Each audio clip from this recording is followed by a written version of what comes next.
Hi and welcome to Easy Digital Art. Here I use Office Shapes in Word to create art. This video and the series of videos following it will be basic training for using Office Shapes.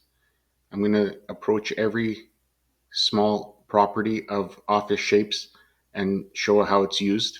Some of it might be very simple, some of it might be a little bit more detailed.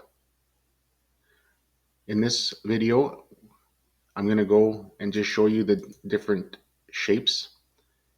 So in Word, under the Insert menu tab, we have shapes. These are the recently used shapes, which once you use a shape from down here, obviously it goes up here and you can reuse it. There's quite a few shapes here and they're really powerful. They have a lot of properties to them that you can change. So I'm just going to take a simple circle and as you can see, it comes with a default color, and we'll talk about fills and gradients and all that later. But also it's got the layout options. I like to change to fixed options because then it becomes easier to move. And I keep this corner in front of text selected as well. Sometimes it's not selected. So it's got an outline as well, which you can't really see because it's blue, but it comes with an outline, a default line around it. Sometimes I use that, sometimes I don't in the artwork.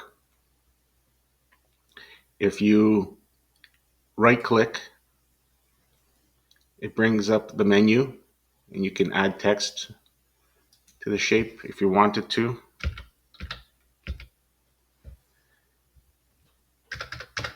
With the shape, you can change the dimensions of it.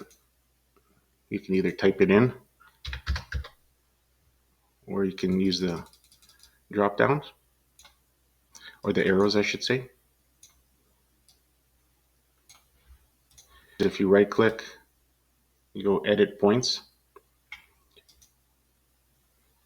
you can change the shape, sort of mold it as you wish.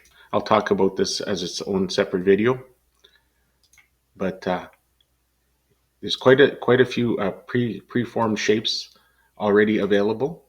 And so whenever I make any type of art or show you how to do art in the tutorial, I'll usually start off with some basic shape and just work with that.